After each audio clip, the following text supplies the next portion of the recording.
प्रिय व्यूअर्स, अनुपम entertainment classes में एक बार फिर आपका स्वागत है।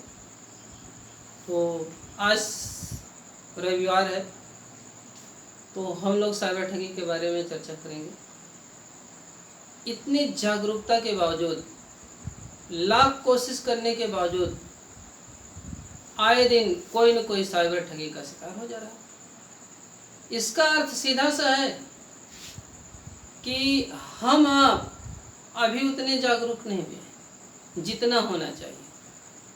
तो चलिए, क्या है इसका बचने का तरीका, क्या है उसको जानें। देखिए, बचो और बचाओ साइबर ठगी को दूर भगाओ। साइबर हेल्पलाइन 1930 और वेबसाइट है www.cybercrime.gov.in पर विजिट करिए।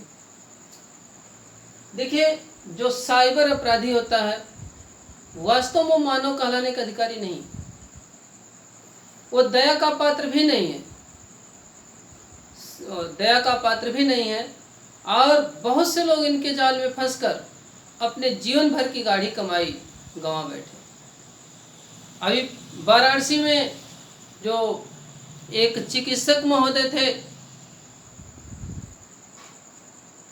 उनसे साइबर ठगों ने एफडी तुड़वाने का प्रयास किया, लेकिन बैंक ने उनका साथ दिया।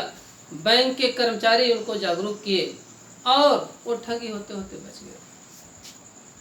तो देखिए, उनका मात्र दो ही हथियार है, दोनों से हमें बचना होगा। पहला हथियार ये है कि डर, और दूसरा है लालच। उनसे डरने की कोई जरूरत नहीं, क्योंकि वो डराने का काम करता है, और लालच में भी आने की जरूरत नहीं, क्योंकि वो लालच देता है। अगर दो चीजों से आप बच गए तो ज्यादातर संभावना है कि वह साइबर अपराधी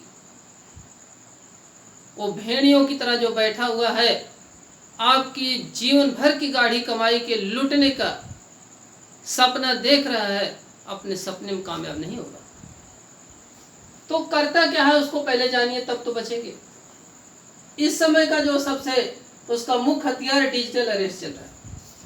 इसमें जो साइबर अपराधी है, कभी पुलिस अधिकारी बन जाएगा और वीडियो कॉल करेगा तो लगेगा कि हाँ असली पुलिस अधिकारी, लेकिन हमें आपको जानना होगा। हाँ, कभी ईडी का अधिकारी बन जाएगा, कभी पुलिस अधिकारी बन जाएगा, कभी सीबीआई का अधिकारी बन जाएगा, कभी रा का अधिकारी बन जाएगा।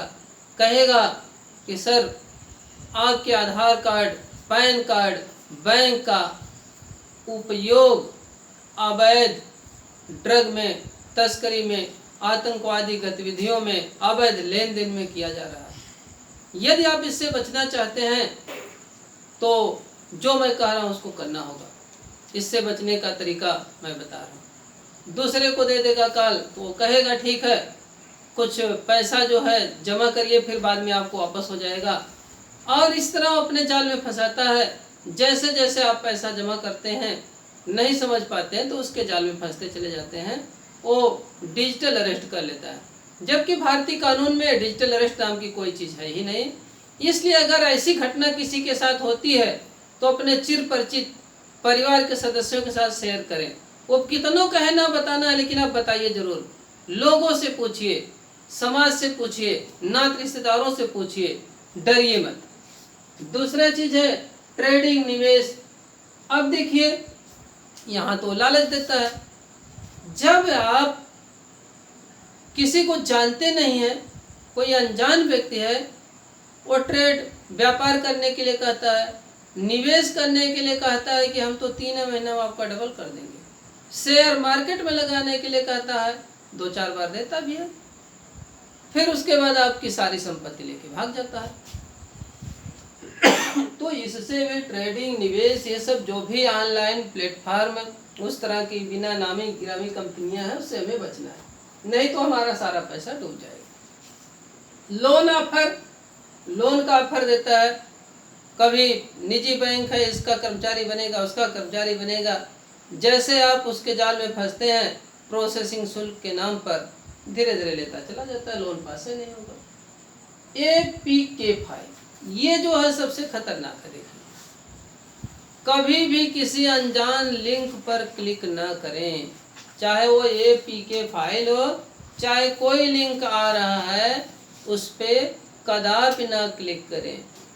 इस पर आप क्लिक करके भरेंगे तो आपका मोबाइल हैक हो जाएगा और सारी डिटेल उस भेड़िए रूपी अपराधी के पास चली जाएगी, जो कि लालच के रूप में बैठे हुए गिद्ध की तरह निगाह जमाए हुए आपके बैंक खातों पर, आपके जीवन भर की गाढ़ी कमाई पर लगाए हुए, जैसे मौका पाएगा लेकर चंपत हो जाएगा। तो इससे भी हमें बचना है। कोई APK फाइल जो इसको अनजान है या कोई भी इस तरह का जो भी रहता है, क्लिक नहीं करना। लॉटरी OTP ये पुरानी बात हो गई, तो लोग तो लॉटरी का भी लालच नहीं देगा, न OTP मांगेगा, इसको सभी लोग जानते हैं। अब देखिए, जो आपकी व्यक्तिगत जानकारी है, पहली बात तो संयोग से तो उठाइए मत। अगर उठ भी गया गलती से तो उसको किसी प्रकार की न तो क्रेडिट कार्ड, न तो डेबिट कार्ड, न तो बैंक डिटेल, आधार, पैन, ये सब नहीं देना है। जो भी इसकी सूचना है, कुछ करना करवाना है तो कस्टमर केयर क्या बल्कि शाखा में जाके स्वयं कराइए। तो आज बस इतना ही। चैनल को लाइक और सब्सक्राइब अवश्य करें। बहुत बहुत धन्यवाद।